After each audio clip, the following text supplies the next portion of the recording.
Shalom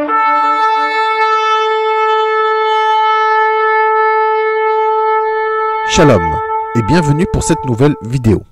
Aujourd'hui, dans cette vidéo, nous allons parler d'un sujet très important.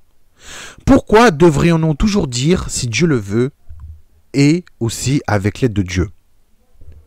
Pourtant, c'est primordial. Je sais que chez les juifs traditionnels, dans tous les juifs du monde entier, surtout ceux qui sont croyants et croyantes, mais aussi chez les juifs croyants et croyantes en Yeshua, nous disons toujours si Dieu le veut, mais aussi avec l'aide de Dieu. Pour nous, c'est très important. Nous disons en hébreu Bezrat Hashem ou Baruch Hashem, puisque Baruch Hashem peut signifier grâce à Dieu, mais aussi si Dieu le veut. Bezrat Hashem signifie si Dieu le veut, mais aussi Baruch Hashem, ça signifie grâce à Dieu, mais aussi si Dieu le veut. Par exemple, si quelqu'un nous dit, voilà, est-ce que demain tu feras telle ou telle chose, nous disons Baruch Hashem, demain nous ferons telle ou telle chose, qui signifie grâce à Dieu, demain nous ferons telle ou telle chose, mais aussi Baruch Hashem, on peut dire aussi, si Dieu le veut, demain nous ferons telle ou telle chose. Mais si vous voulez aussi, vous pouvez dire Bezrat Hashem, avec l'aide de Dieu, demain nous ferons telle ou telle chose. Voilà, Baruch Hashem peut signifier aussi si Dieu le veut, tout simplement. Donc, il y a aussi une phrase judéo-araméenne que beaucoup ne le disent pas spécialement, c'est Besiyata Dishmaya, qui signifie avec les des cieux, mais cette phrase se retrouve plus dans les acronymes, dans les lettres, parchemins et documents juifs que nous retrouvons toujours en haut à droite ou à gauche du document, du parchemin ou des lettres. Tout simplement, il y a deux acronymes dans les lettres, parchemins et documents juifs. Le premier, comme je vous l'ai dit, c'est Besiyata Dishmaya, donc une phrase judéo-araméenne qui signifie avec l'aide des cieux.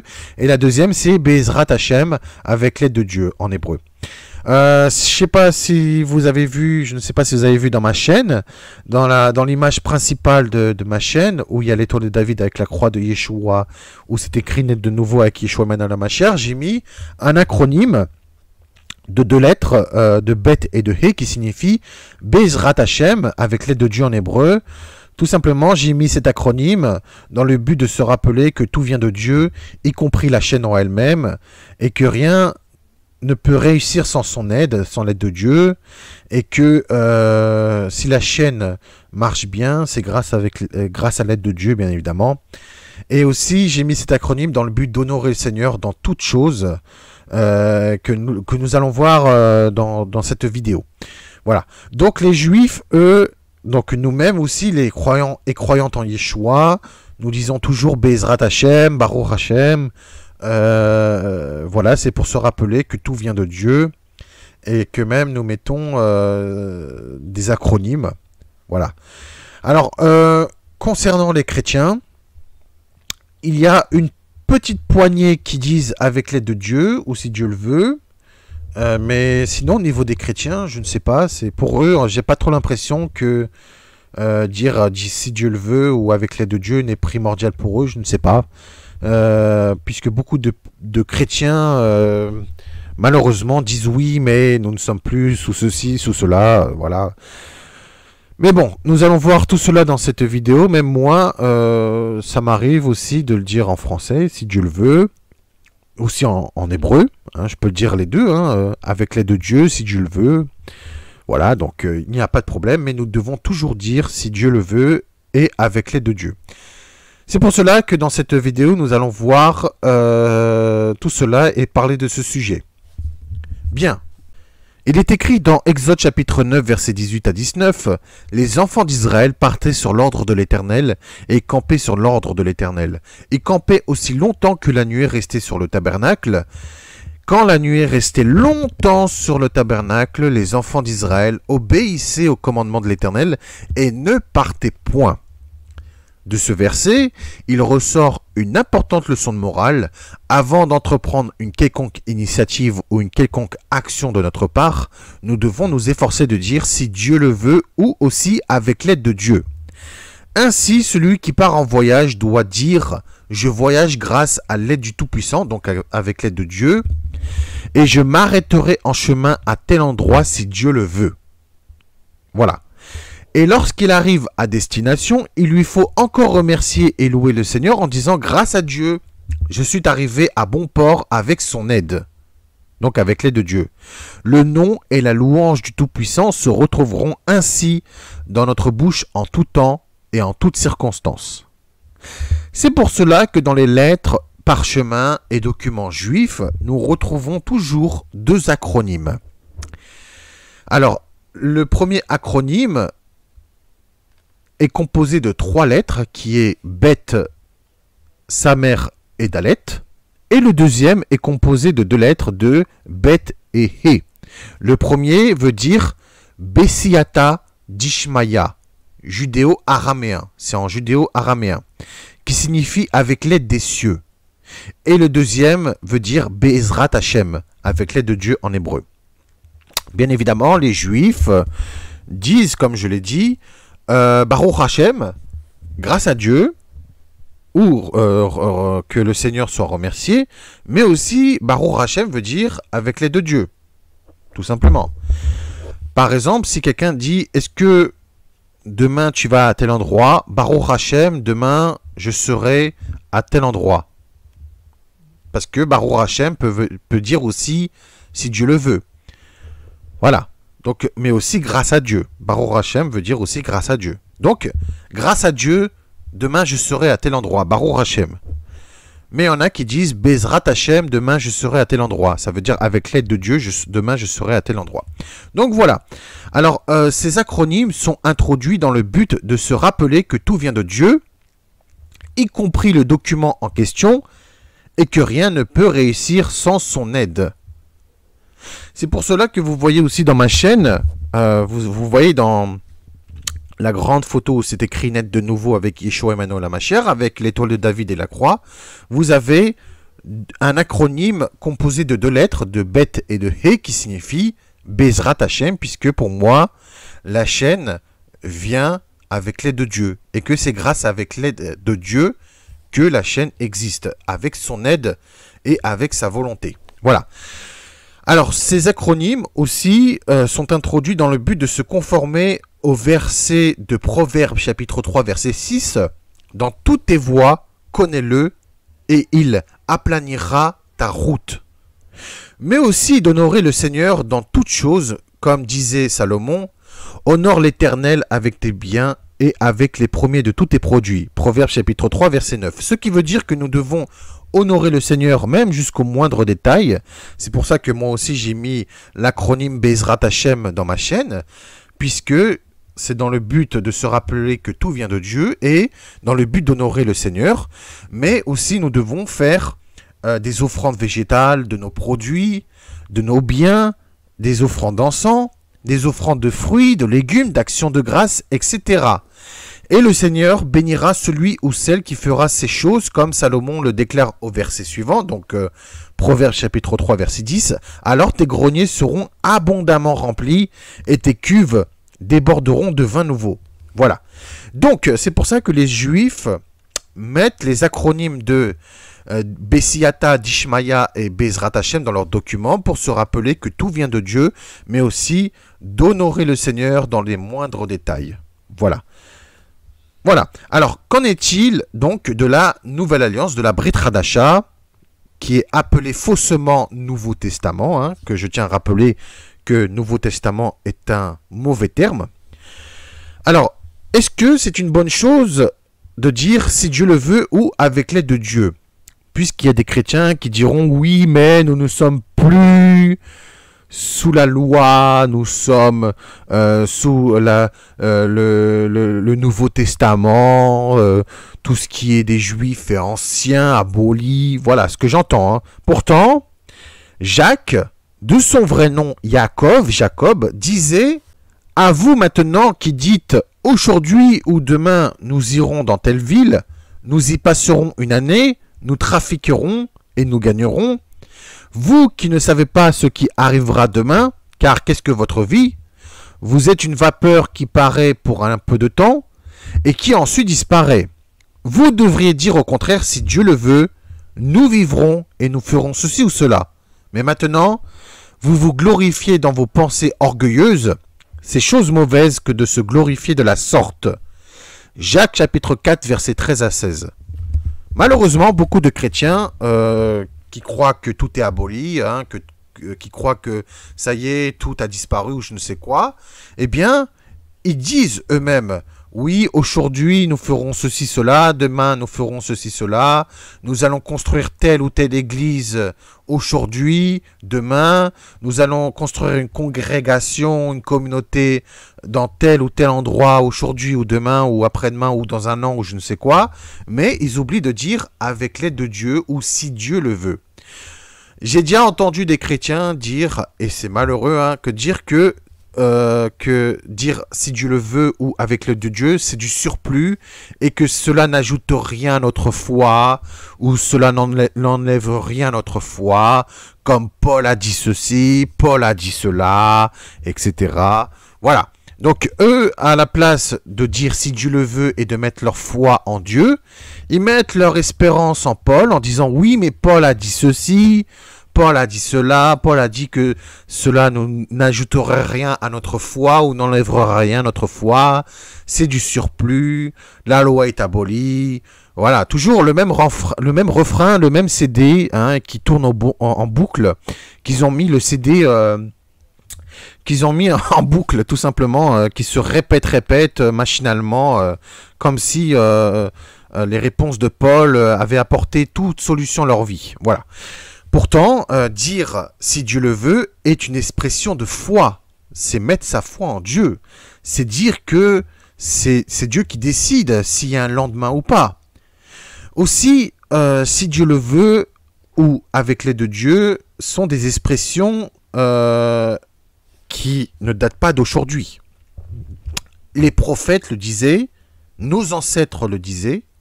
Si Dieu le veut, en hébreu se dit Im irtse Hashem. Im irtse Hashem. Bien évidemment, on trouve cette expression même dans le Tanakh. Le Tanakh, c'est la Bible hébraïque, hein, qui est un acronyme de Torah, Nevi'im, donc les prophètes, et Ketuvim, donc les Écritures. Donc les premières alliances renouvelées et non Ancien Testament. Hein, je tiens à le rappeler, Ancien Testament est un mauvais terme, comme Nouveau Testament également. Puisque nos ancêtres et même les prophètes le disaient souvent afin de se rappeler que tout vient de Dieu. Donc les chrétiens qui disent oui mais ça c'est du surplus je ne sais quoi, eh bien ils sont dans le tort total puisque beaucoup de chrétiens disent nous allons construire une église etc. mais ils ne savent pas s'il y aura un lendemain. Et oui, Jacques avertit donc que les gens mettent leur confiance dans leurs propres pensées orgueilleuses et qu'ils se croient eux-mêmes être les maîtres de leur destinée. Or, Jacques avertit les gens que nous ne sommes pas les maîtres de nos vies, que nous ne devons pas être orgueilleux et que nous devons être humbles, sans se vanter comme si nous avions le contrôle total de notre avenir ou le contrôle total de toute chose. C'est totalement une pensée arrogante de croire que nous avons le pouvoir sur toute chose, surtout que nous n'avons aucun pouvoir. Et oui. Donc il y a des orgueilleux, comme Jacques l'a dit, qui croient qu'ils ont le pouvoir sur toute chose, qui disent oui, aujourd'hui ou demain, nous irons dans telle ville, nous y passerons une année, nous trafiquerons et nous gagnerons. Mais comme Jacques a dit, vous ne savez pas ce qui arrivera demain. Car qu'est-ce que votre vie ? Voilà. Maintenant, vous vous glorifiez dans vos pensées orgueilleuses. C'est chose mauvaise que de se glorifier de la sorte. Voilà. Donc, comme je le répète, Jacques avertit les gens de ne pas être des orgueilleux, que nous ne sommes pas les maîtres de nos vies, hein, et que nous ne sommes pas les maîtres de quoi que ce soit, et que nous devons être humbles sans se vanter, comme si nous avons le contrôle total de notre avenir. C'est pour ça que Yeshua a dit, celui qui sera élevé sera abaissé, et celui qui est abaissé sera élevé. Les prophètes le disaient aussi, Ézéchiel le disait. Pourquoi ? Parce que ceux qui s'élèvent, eh bien après ils seront abaissés plus bas que terre. Et Dans leur orgueil, ils seront rabaissés. Mais celui qui se rabaisse lui-même, si quelqu'un se rabaisse lui-même, ou elle-même, hein, si c'est une femme, eh bien le Seigneur l'élèvera. Parce que il ou elle se serait rabaissé, ne serait pas élevé plus haut que les autres. Donc c'est pour ça que, comme Yeshua a dit, celui qui veut être plus élevé que les autres et veut être plus grand que les autres sera le plus petit et serviteur de tous, comme Yeshua l'a dit. Donc l'importance, c'est de rester humble, de ne pas s'élever, de ne pas se croire supérieur aux autres, ni se croire supérieur à toute chose, mais nous devons mettre notre foi en Dieu, tout simplement. Nous sommes de la poussière, nous sommes plus petits que des insectes. Si vous allez par exemple dans un bâtiment du 18e étage, vous regardez en bas, au bout du 18e étage, on ne nous voit plus, parce qu'on est tout petit. Voilà. Même si vous allez en haut d'un pont, on est tout petit, hein, on est des insectes, je tiens à le rappeler. Donc celui qui veut être élevé plus que les autres sera rabaissé plus bas que terre. Et moi je vous le dis que celui qui sera élevé plus que les autres par orgueil, il sera considéré comme plus petit qu'un insecte. Même un insecte sera 10 fois plus grand qu'un orgueilleux. Dire « si Dieu le veut » est une expression de foi, reconnaissant que nous n'avons pas le contrôle total de nos vies, que c'est Dieu seul qui a le contrôle total de toute chose. Nous ne savons pas ce que l'avenir nous réserve. Nous ne savons pas quand on se couche le soir pour dormir la nuit. On ne sait pas s'il y aura un lendemain. Nous devons certainement faire des plans, mais nous savons qu'ils ne se concrétiseront peut-être pas. Car c'est Dieu seul qui décide s'il y aura un lendemain ou pas. Et c'est lui seul qui connaît toutes choses. N'oublions pas qu'il y a des gens, même des athées, qui disent « Demain je ferai telle ou telle chose, demain j'irai dans tel pays, demain j'irai prendre un transport ou je ne sais quoi. » Et malheureusement, que Dieu nous en préserve, il y a des gens qui meurent en pleine nuit, pendant leur sommeil. Et donc, ils ne pourront pas concrétiser leur plan. Donc c'est pour ça que nous devons toujours dire si Dieu le veut. Au moins, si on dit si Dieu le veut, au moins on est sûr que c'est Dieu qui décide. C'est comme quelqu'un qui fait une promesse, par exemple. Si quelqu'un fait une promesse, il doit tout simplement tenir sa parole, accomplir cette promesse, parce qu'il aurait fait une promesse. Mais si quelqu'un ne promet rien, il dit voilà, peut-être ou peut-être pas, je ne sais pas, je ne te promets rien. Au moins, c'est sûr que la personne n'aurait rien promis.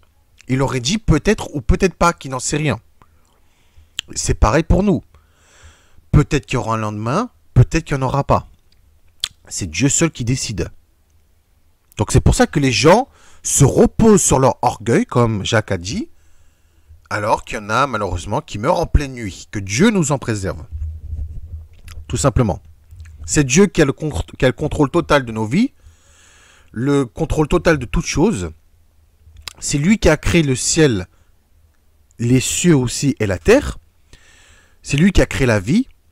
C'est lui qui a créé le jour comme la nuit. C'est lui qui a créé toutes choses et c'est lui qui finira toutes choses. N'oubliez pas ce que Yeshua l'a dit. Son retour se fera comme un voleur, c'est-à-dire dans un moment où nous-mêmes on s'y attendra le moins. On ne s'y attendra pas tout simplement. Donc l'Éternel peut mettre fin à toute chose sans que on s'y attend nous-mêmes. Voilà, tout simplement. Alors, Yeshua disait aussi dans la fameuse prière du Notre Père, qui nous a transmis, que ton règne vienne, que ta volonté soit faite sur la terre comme au ciel. Matthieu chapitre 6, verset 10. Ce qui veut dire que la volonté de Dieu, du Père donc, est faite à la fois sur terre et dans les cieux, car c'est l'Éternel qui fait mourir, et il fait vivre, il fait descendre au séjour des morts, et il en fait remonter 1 Samuel chapitre 2 verset 6. Car c'est le Seigneur lui-même qui décide de toutes choses. Si l'Éternel a décidé qu'il y aura le début de quelque chose, il y aura le début. Si l'Éternel décide qu'il y aura la fin de toute chose, eh ben c'est lui qui décide. Yeshua disait une magnifique parabole qui représente beaucoup de personnes, même à l'heure actuelle. Dans Luc chapitre 12, versets 16 à 21, « Les terres d'un homme riche avaient beaucoup rapporté, et il raisonnait en lui-même, disant, « Que ferai-je? Car je n'ai pas de place pour serrer ma récolte. Voici, dit-il, ce que je ferai. J'abattrai mes greniers, j'en bâtirai de plus grands, j'y amasserai toute ma récolte et tous mes biens, et je dirai à mon âme, tu as beaucoup de biens en réserve pour plusieurs années, repose-toi, mange, bois et réjouis-toi. Mais Dieu lui dit, insensé, cette nuit, même ton âme te sera redemandée, et ce que tu as préparé, pour qui cela sera-t-il? Il en est ainsi de celui qui amasse des trésors pour lui-même, et qui n'est pas riche pour Dieu. Pourquoi une telle parabole? Parce que beaucoup de personnes croient qu'ils sont les maîtres de leur vie. Donc, beaucoup sont riches pour eux-mêmes, donc ils sont des orgueilleux, mais ne sont pas riches pour Dieu. Or, quelqu'un qui est riche pour Dieu reconnaît que c'est Dieu qui a agi en toutes choses. C'est Dieu qui décide si demain il y aura du soleil ou si demain il y aura une éclipse. C'est Dieu qui décide s'il y aura un lendemain ou pas. Beaucoup de personnes disent que c'est eux-mêmes qui ont travaillé, c'est eux-mêmes qui ont labouré leurs champs, mais si Dieu décide que, par exemple, la semence ne prend pas vie, eh bien la semence ne prendra pas vie. C'est Dieu qui décidera s'il y aura de la pluie pour que, effectivement, la semence prenne vie, mais c'est Dieu qui décide, c'est pas l'homme. Voilà. Si par exemple Dieu a décidé qu'une semence ne prend pas vie, même si l'homme arrose du matin au soir, eh ben, si Dieu a décidé que la semence ne prend pas vie, eh ben, elle ne prendra pas vie. Donc l'homme n'a pas tout pouvoir. Voilà. Donc c'est pour ça que beaucoup mettent leur foi en eux-mêmes, hein, qui mettent leur espérance en eux-mêmes, tout leur mérite en eux-mêmes, mais en vrai c'est Dieu qui décide toutes choses, tout simplement. Alors beaucoup de personnes construisent des choses, même des athées, hein, qui construisent des choses et puis ils disent en eux-mêmes au moment du coucher, demain je vais continuer mon travail que j'ai fait et je finirai ce travail quoi qu'il en coûte. Mais hélas, hein, beaucoup de personnes, comme je l'ai dit, que Dieu nous en préserve, meurent durant les nuits et pendant leur sommeil, sans qu'ils puissent finir leur projet, leur travail, alors qu'ils se sont dit la veille en eux-mêmes, le jour précédent donc, demain, je vais continuer mon travail que j'ai fait et je finirai ce travail quoi qu'il en coûte. C'est pour ça que Yeshua a donné cette parabole. Même, vous avez vu, Yeshua il a dit, mais Dieu a dit, insensé, cette nuit même, ton âme te sera redemandée, et ce que tu as préparé, pour qui cela sera-t-il? Donc il en sera ainsi de celui qui amasse des trésors pour lui-même et qui n'est pas riche pour Dieu. Donc même Yeshua l'a dit, que les orgueilleux, bon, ils bâtissent des choses, ils font des choses, hein, ils mettent leur gloire et leur mérite en eux-mêmes, mais que le Seigneur demande l'âme des insensés même durant la nuit, pendant leur sommeil. Donc beaucoup sont ingrats, ils ne remercient pas le Seigneur pour ses grâces, hein, tout simplement, et mettent tous les mérites pour leur propre compte.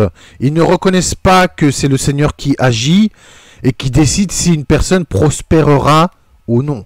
C'est Dieu seul qui décide s'il y aura la pluie et le beau temps. C'est Dieu seul qui décide s'il y aura un lendemain. Si quelqu'un, par exemple, met une semence, c'est Dieu seul qui décidera si la semence prendra vie. Voilà. Donc, même si l'homme arrose du matin au soir pour que la semence prenne vie, même s'il y a des bonnes terres, si Dieu a décidé qu'il n'y a rien, eh ben, il n'y aura rien, tout simplement. David avait compris que c'était le Seigneur qui fait prospérer l'ouvrage de nos mains. Dans Psaume 90, verset 17, il est écrit « Que la grâce de l'Éternel notre Dieu soit sur nous, affermis l'ouvrage de nos mains, oui, affermis l'ouvrage de nos mains. » Et David disait aussi « Car il est notre Dieu, et nous sommes le peuple de son pâturage, le troupeau que sa main conduit.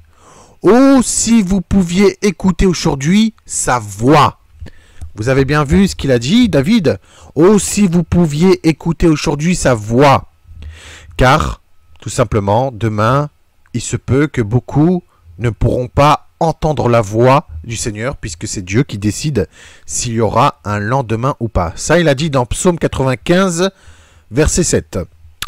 Isaïe, de son côté, reconnaît aussi que c'est le Seigneur qui fait du bien, puisqu'il dit dans Isaïe 38, verset 16, « Seigneur, par ces choses on vit, et en toutes ces choses est la vie de mon esprit, et tu m'as rendu la santé, et tu m'as fait vivre. » Parce que Isaïe avait reconnu que c'est le Seigneur seul qui guérit toutes choses et qui donne la vie.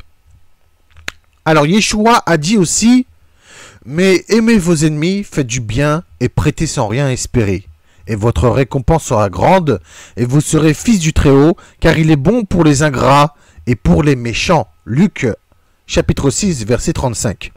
De là, Yeshua reconnaît par lui-même que c'est le Père qui fait miséricorde pour les bons et pour les méchants, et qu'il est bon même pour ceux qui sont méchants et ingrats, car le Seigneur notre Père fait lever son soleil sur les méchants et sur les bons, et il fait pleuvoir sur les justes et sur les injustes. Matthieu chapitre 5, verset 45. Ça prouve que Dieu, dans sa très grande miséricorde, décide quand même de nous donner de la pluie, de nous donner du soleil et de nous faire prospérer. Parce que Dieu a décidé, le Seigneur, d'aimer ses créatures. Il a décidé d'aimer ses créatures. Lui-même, il a dit, car Dieu a tant aimé le monde, qu'il a lui-même envoyé son Fils unique, afin que quiconque croit en lui ne périsse point, mais qu'il ait la vie éternelle. Parce que l'Éternel a décidé d'être bon et miséricordieux, même envers les ingrats et les méchants. Mais si un jour le Seigneur a décidé de faire justice et de ne plus donner de la bonté, eh bien, il n'y aura plus de bonté. Mais là, Yeshua a bien dit que c'est par la miséricorde de Dieu que même les méchants et les ingrats prospèrent. Salomon disait avec une très grande sagesse, « Ne te vante pas du lendemain, car tu ne sais pas ce qu'un jour peut enfanter. » Proverbe chapitre 27, verset 1. C'est d'ailleurs ce que Jacques lui-même a dit. Jacques, il a dit, qu'est-ce que sera le lendemain? Que lui-même l'a dit, vous qui ne savez pas ce qui arrivera demain, car qu'est-ce que votre vie? Vous êtes une vapeur qui paraît pour un peu de temps et qui ensuite disparaît. Et donc il a dit, vous devriez dire au contraire, si Dieu le veut, nous vivrons et nous ferons ceci ou cela. Donc Salomon avait dit dans une très grande sagesse de ne pas se vanter du lendemain, car on ne sait pas ce qu'un jour peut enfanter. C'est d'ailleurs ce que Yeshua a dit, ne vous inquiétez pas du lendemain, ne vous inquiétez donc pas du lendemain, car le lendemain aura soin de lui-même. À chaque jour suffit sa peine. Matthieu chapitre 6, verset 34. Donc voilà, c'est pour cela que nous devons toujours dire si Dieu le veut, car nous ne savons pas ce que sera notre lendemain, nous ne savons pas si Dieu renouvelle sa miséricorde ou pas.